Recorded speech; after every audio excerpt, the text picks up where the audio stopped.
Lavage and Gavage. So, any idea about lavage?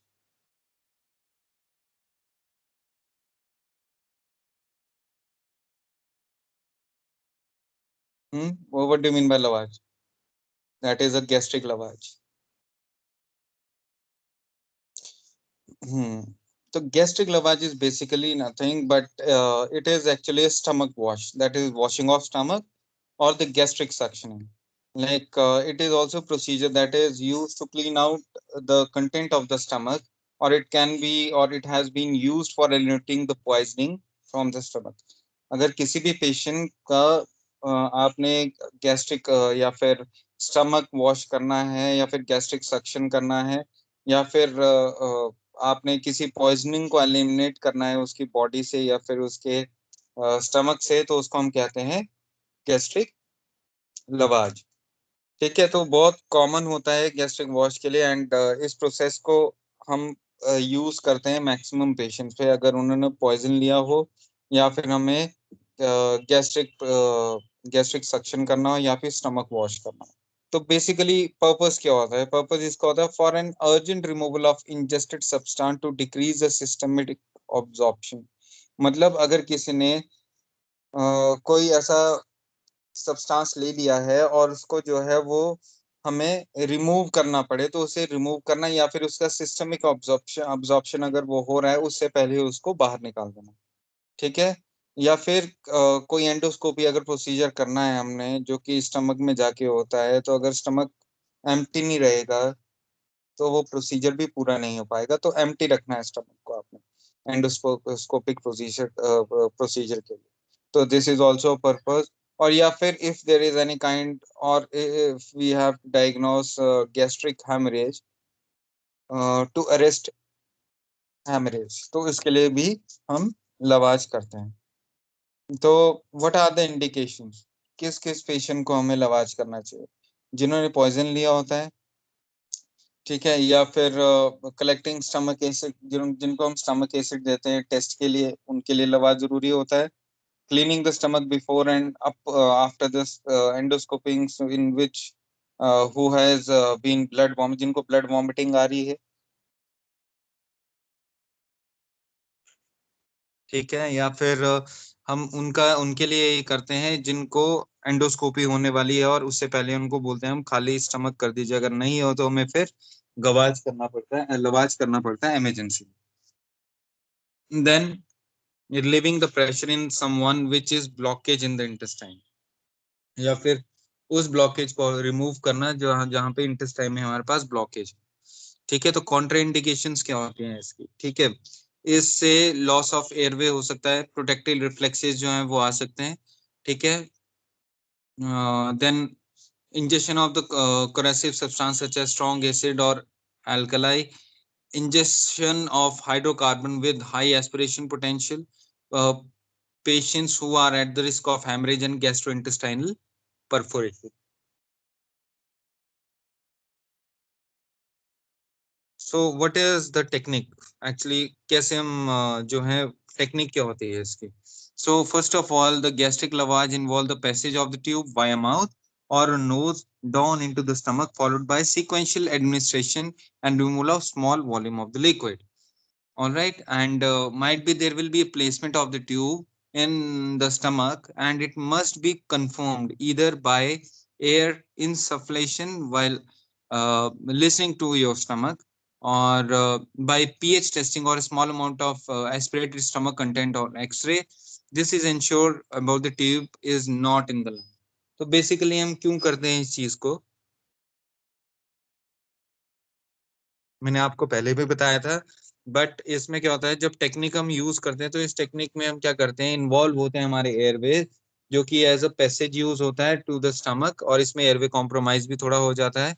या फिर हमें कोई डायरेक्ट जो है कोई एडमिनिस्ट्रेशन करना है इनटू आवर स्टमक, ठीक है, थ्रू द ट्यूब, इसलिए। एंड जो प्लेसमेंट होती है ट्यूब की वो स्टमक में कंफर्म करने के लिए हम क्या करते हैं, या तो गैस्ट्रिक कंटेंट को एस्पिरेट करते हैं या फिर हम एक्सरे कर देते हैं। सो हम लवाज, मेनली बात आती है कि लवाज कब तक करना होता है। लवाज हमें तब तक करना होता है जब तक कि उसका जो गैस्ट्रिक कंटेंट है वो जो है वो पूरा का पूरा बाहर ना आ जाए। If the patient is unconscious, अगर पेशेंट अनकॉन्शियस है तो और जो है अपना एयरवे को प्रोटेक्ट नहीं कर सकता है, देन तब हम पेशेंट को इंट्यूबेट कर सकते हैं बिफोर परफॉर्मिंग द लवाज। अगर मान लिया कि पेशेंट जो है वो अनकॉन्शियस है थोड़ा सा, ठीक है, और प्रोटेक्ट नहीं कर सकता है अपने एयरवे को, then the patient should be intubated before performing lavage. तो हमें लवाज जो है वो परफॉर्म करना होता है। ठीक है, कॉम्प्लिकेशंस क्या क्या आ सकती हैं इसके अंदर? एस्पिरेशन निमोनिया हो सकता है, लेंजोस्पाज्म हो सकता है, हाइपोक्सिया हो सकता है, या फिर हाइपरकैप्निया, या फिर bradycardia, shortness of breath, mechanical injury. ठीक है, तो बेसिकली क्या होता है कि कॉम्प्लिकेशन इसमें एस्पिरेटेड निमोनिया कैसे, because when while we are taking the unwanted poison and drugs due to the drugs out of the stomach, the substances might accidentally enter in the respiratory canal into the lungs and cause aspiration pneumonia। जब हम tube अंदर डालते हैं, tube डालने के बाद जब नेसोगैस्ट्रिक tube से कंटेंट बाहर निकालते हैं, तो हो सकता है कि जो गैस्ट्रिक ट्यूब है उसके अंदर जो फ्लूइड प्रेजेंट है, जो गैस्ट्रिक कंटेंट प्रेजेंट है, वो उसके अंदर जो लंग्स है हमारे उसके अंदर ना चला जाए, एयरवे के अंदर ना चला जाए, जो कि कॉज करता है एस्पिरेटेड निमोनिया। ठीक है, और इसमें बेसिकली क्या होता है कि लैरिंजोस्पाज्म होने के ज्यादा चांसेस होते हैं। लैरिंजोस्पाज्म होने के चांसेस होने का मतलब है अनकंट्रोल्ड और इनवॉलेंटरी मसल कॉन्ट्रैक्शन। अनकंट्रोल्ड और इनवॉलेंटरी मसल कॉन्ट्रैक्शन होती है जिस वजह से जो हमारा लैरिंज होता है उसके अंदर स्पाज्म होने के ज्यादा चांसेस होते हैं। ठीक है, ठीक है। देन हाइपोक्सिया और हाइपरकैप्निया होने के ज्यादा चांसेस होते हैं। हाइपोक्सिया और हाइपरकैप्निया का मतलब है loss of oxygen in body tissues. Then bradycardia, bradycardia का मतलब क्या होता है? What do mean by bradycardia? Anyone? What do mean by bradycardia?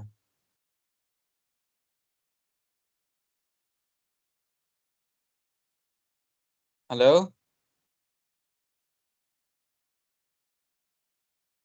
Yashika, what is bradycardia? Sir इसमें हार्ट रेट जो है सर स्लो हो जाती है ना। That is, yes 60 exact. Sir 60 पर 60 मिनट सर जो नीचे 60 जाती है पर सर, बिलो 60 बिलो हो जाती है सर। ये सर 60 क्या, पूरा बोलो। 60 60 बीट बीट पर पर मिनट। मिनट तो उससे लोअर जाती है, लो नीचे। हाँ गुड, ठीक तो है, सर हम तो हाँ हाँ, डायस्टोलिक भी कहते हैं। Yes yes yes. तो इसमें शॉर्टनेस ऑफ ब्रेथ भी होती है। Shortness of breath means patient might experience dyspnea due to a tube inserted through the oropharynx that can obstruct the patient airway which can cause low oxygen supply। तो इसमें क्या होता है, patient को dyspnoea होने के ज्यादा चांसेस होते हैं। क्यों? क्योंकि जो ट्यूब इंसर्ट हुई होती है through the oropharynx, that can obstruct the patient. तो वो क्या करते हैं, ऑब्स्ट्रक्ट करते हैं पेशेंट के एयरवे को। ठीक है, जिस वजह से लो ऑक्सीजन सप्लाई जो है वो दिखती है। Then mechanical injury. Mechanical injury can happen to the throat, esophagus, and stomach. ठीक है, so this one was your लवाज। ठीक है, तो गैस्ट्रिक लवाज से आप क्या समझते हैं वो आपको पता लग गया होगा। ठीक है, थोड़ा सा आइडिया देंगे मुझे, what do you mean by gastric lavage? रुको मैं पूछता हूँ डिटेल में ही। निधि, निधि, कुमारी निधि।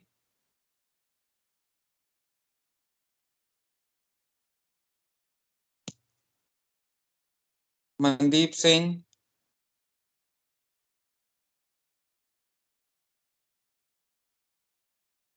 Himani. Yes sir, good morning sir. Good morning. क्या होता है, what do you mean by gastric lavage? तो गैस्ट्रिक लवाज जो स्टोमक को वॉश करने करते हैं उसको गैस्ट्रिक लवाज कहते हैं। जैसे किसी ने पॉइजन लिया हो, हम्म, गैस्ट्रिक कंटेंट को बाहर निकालने के लिए उसको गैस्ट्रिक लवाज कहते हैं। ठीक है। तो आप लोगों को पता है कि how to insert a nasogastric tube? No sir. Manish, Manish Kumar.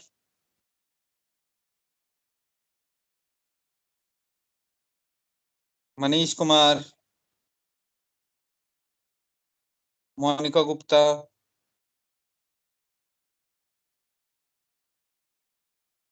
Monika Gupta,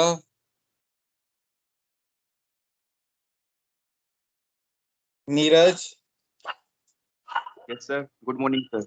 good morning. बताओ बेटा कैसे करते हैं हम नेजोगैस्ट्रिक ट्यूब इंसर्ट करते हैं, तो थोड़ा सा प्रोसीजर बताओ कि कैसे कैसे करते हैं। सर वो नाक से डालते हैं हम सर। हाँ हाँ, नाक से डालते हैं, लेकिन प्रोसीजर क्या है? मतलब what are all the instrument we are going to have at that particular time when we are going for a nasogastric tube? तो क्या क्या चाहिए हमें? सर एक तो ट्यूब चाहिए सर डालने के लिए।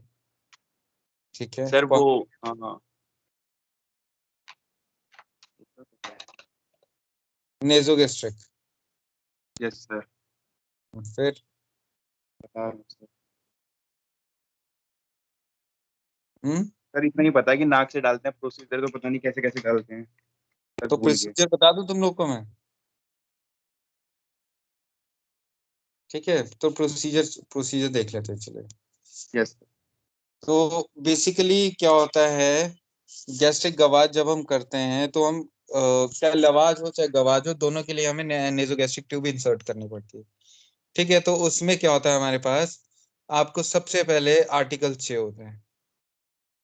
ठीक है, देन उस आर्टिकल्स में आपको क्या करना होता है, उन आर्टिकल्स को आपको प्रिपेयर करना होता है before the insertion of the nasogastric tube. Then you have to explain the procedure to the patient. आप पेशेंट को प्रोसीजर एक्सप्लेन करते हैं। तो जब भी आप गैस्ट्रिक आवाज करते हैं तो उसमें कुछ चीज़ों का आपको ध्यान रखना होता है कि ऐसा नहीं है कि पेशेंट को पता नहीं है और हम जो है वो सीधा इंडिकेट कर दे रहे हैं। ठीक है, सीधा डाल दे रहे हैं। तो हम बेसिकली क्या करते हैं, एक मिनट दो दो। हाँ, हम क्या करते हैं, we need that gastric tube, nasogastric tube हमें चाहिए होती है। उसके लिए लिग्नोकेल जेली हमें चाहिए होती है, a pair of sterile gloves, ठीक है, बॉल ऑफ वाटर और small cotton balls and Macintosh हमें चाहिए होती है। ठीक है, तो what is use of Macintosh? Macintosh का ये यूज होता है कि हम पेशेंट के नीचे उसे बिछाते हैं ताकि पेशेंट बेड वेटिंग ना हो जाए या पेशेंट गीला ना हो जाए, इसलिए। ठीक है, सेकेंड थिंग, स्टेराइल ग्लव्स क्यों होते हैं? Because it is sterile procedure, this is going to involve the involved structures which are very sensitive and which are very prone to risk, तो उस चीज का हमें ध्यान रखना होता है।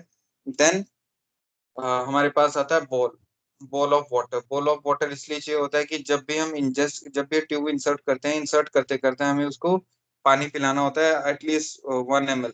1 ml पिलाते रहो सिप सिप करके, ताकि वो पीता भी रहे पानी और जो ट्यूब है वो इंजेस्ट भी होते रहे अंदर। ट्यूब जब इंजेस्ट होती है अंदर, वो तभी जाएगी जब हम swallow करेंगे उसे। ठीक है, then now what is the procedure? First of all, we have to take a nasogastric tube and we have to measure it from the nose tip to the earlobe and earlobe to the Ziffert process. जब हम Ziffert process तक पहुंच जाते हैं, then we have to mark it कि हमें यहाँ तक जो ट्यूब को है वो इंसर्ट करना होता है। ठीक है, तो हम कोई भी नेजल प्रेफरेंस हम ले लेते हैं जहाँ पे ब्लॉकेज ना हो। ठीक है, यहाँ या फिर उसका नेजल सेप्टम डेविएटेड ना हो।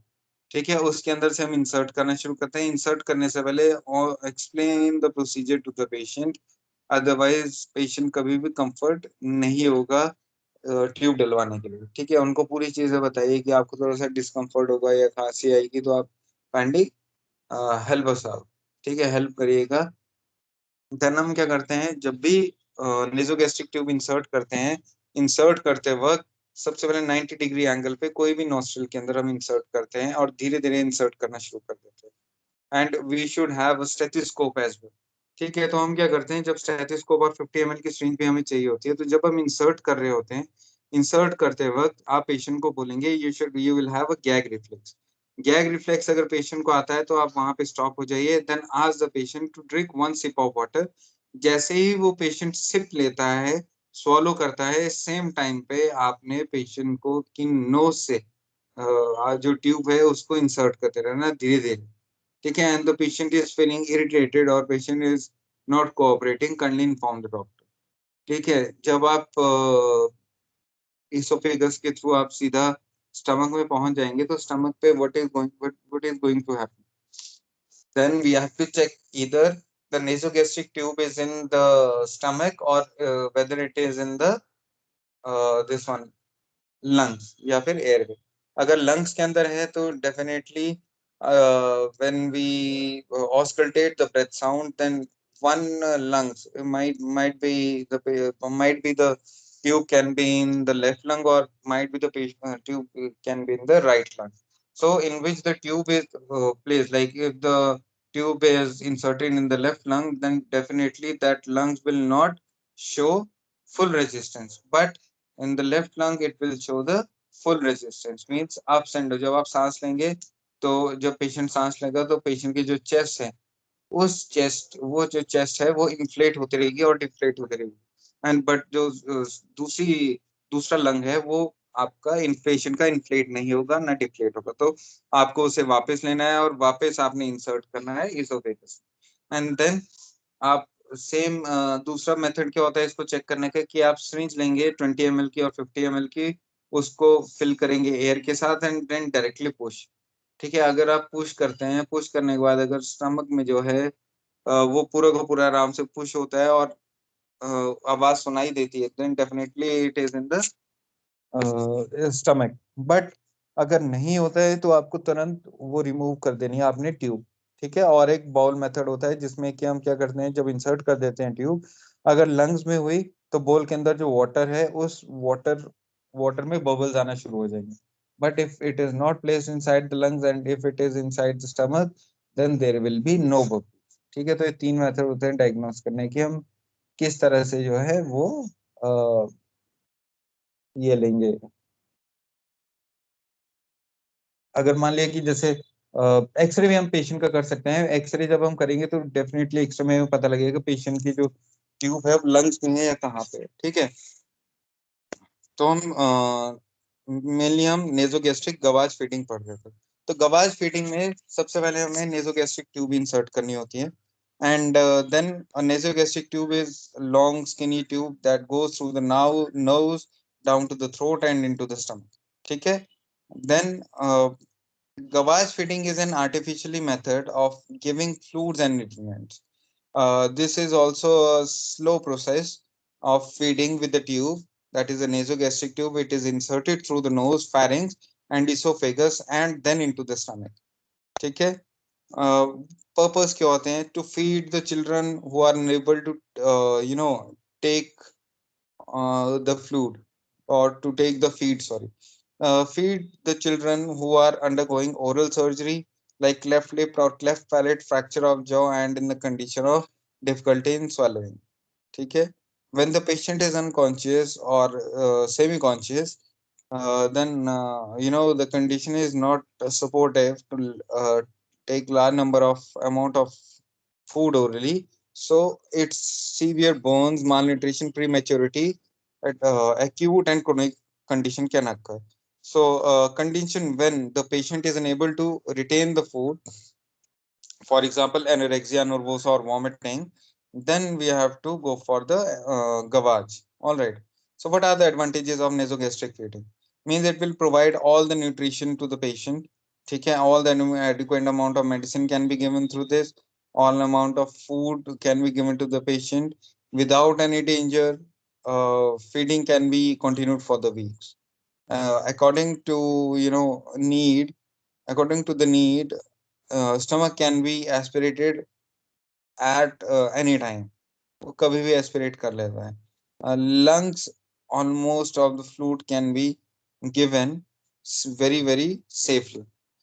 ठीक है, then जो नेजोगैस्ट्रिक ट्यूब है, नेजोगैस्ट्रिक के through the esophagus and then it comes around the stomach. ठीक है, जैसे कि अब आपको बताता हूँ, तो 6 फ्रेंच की जो ट्यूब होती है वो हम यूज करते हैं इन्फेंट्स में। ठीक है, और 6 to 8 फ्रेंच हम यूज करते हैं जिनका वेट जो होता है वो मोर देन 1000 ग्राम होता है। Never force never force the feeding under pressure. अगर फीडिंग नहीं जा रही है चुपचाप, अगर ग्रेविटी के फोर्स से नहीं जा रही है तो आपने उससे फोर्स नहीं लगाना है कि वो जबरदस्ती आप उसको फीड कराओ। ठीक है, सेमी अपराइट पोजीशन पेशेंट की होती है, ठीक है, procedure during the feeding if not possible patient infant और राइट साइड और prone this will facilitate the gastric empty. आप उसको साइडलाइन पोजीशन दे सकते हैं ताकि उसका जो गैस्ट्रिक एस्पिरेंट है उसको वो एस्पिरेट हो जाए। ठीक है, if respiratory rate is more than 70 then check with the physician without withholding the feeding. ठीक है, अगर 70% से ऊपर रेट चला गया उसका रेस्पिरेशन का तो आपने डॉक्टर को बताना है। ठीक है, आर्टिकल्स मैंने आपको जैसे बताया था कि मैकिन्टॉश आपको चाहिए, किडनी ट्रे चाहिए होगी। ठीक है, नॉस्ट्रिल क्लीन करने के लिए कॉटन आपको चाहिए, राइल्स ट्यूब हमें चाहिए, लुब्रिकेंट जेली चाहिए होती है, गॉज स्पेसिस चाहिए होते हैं क्लीन, ताकि अगर सिक्रीशंस आए तो उसको क्लीन कर सकें। सीजर्स हमें चाहिए होते हैं, एडेसिव प्लास्टर टेप चाहिए होते हैं हमें। ठीक है, मेजरिंग कप ऑफ ग्लास और आउंस और ग्लास आपको चाहिए होता है। ठीक है, then sterile strange you know but about 10 to 20 ml जो है इनको स्टेराइल स्ट्रेंज चाहिए होती है। देन पेपर बैग क्यों चाहिए होता है? To collect the waste. ठीक है, देन सक्शन अपरेटस चाहिए होता है टू क्लियर द एयरवे और whenever it is needed. Bowl चाहिए होता है हमें वाटर का।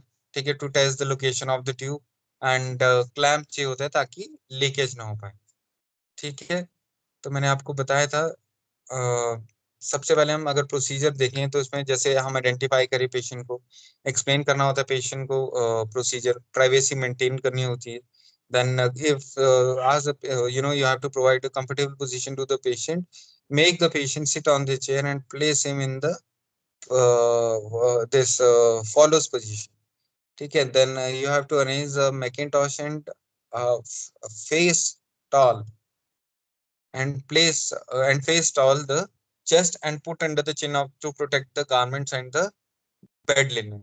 Keep the kidney tray ready for receiving the vomiting because there is increased risk of vomiting during the procedure. Remove the denture and the place in the bowl of cleaning water. Clean the nostril with the cotton applicators and for the secretions if secretions are present. Arrange all articles near the bedside on the bedside locker. अगर आपने देखा हो तो bedside के पास एक locker होता है, उसके अंदर जो है पेशेंट का सामान रखा जाता है। Do the hand washing properly. ठीक है, बाकी मैंने आपको बताया था कि किस तरह से मेजर करते हैं। ठीक है, then examine the mouth of the patient with the tongue or using a blade or light source. ठीक है, तो लेंजोस्कोप होता है, उसके अंदर ब्लेड भी होते हैं और लाइट भी होती है, तो हम उससे जो है आराम से पेशेंट को नेजोगैस्ट्रिक फीड जो सॉरी गवाज जो हम कर सकते हैं या ट्यूब इंसर्ट कर सकते हैं। ठीक है, जब भी हम फीडिंग करते हैं तो उसमें जो 50 ml की सिरिंज होती है उसको आप कनेक्ट करते हैं फीडिंग ट्यूब के साथ और उससे आप थोड़ा ग्रेविटी के थ्रू उसे जाने देंगे। ओरल हाइजीन 4 से 6 घंटे में हमें करनी है ताकि पेशेंट को जो है वो कोई प्रॉब्लम ना आए। ठीक है, और हैंड वॉश करते रहना है। ठीक है, टू प्रिवेंट द इन्फेक्शन। ठीक है, आफ्टर द प्रोसीजर। ठीक है, then after the care you have to offer a mouth wash. जब आप कर लेंगे तो माउथ वॉश करना है, फेस को क्लीन करना है और ड्राई करना है उसको। रिमूव द मैकिन्टॉश और टाल। Make the client comfortable in the bed and ask the patient that not to worry about this. Okay, then wash all the articles, then take all the articles to the utility room, discard the waste and dry them. Sorry, discard the waste and clean the articles with the soap and water. Then after that, dry them. Replace them into their proper places. Wash hands. Record the time, date, amount of feed, what its nature of uh, nature of nature of the feed, the reaction of the client, if any, in the nurse's record as well as in the intake and output chart can be maintained. Remove the tube when the tube feeding is stopped. आपको tube remove कर देनी है जब भी tube का काम अगर खत्म हो गया तो। ठीक है, अंडरस्टूड।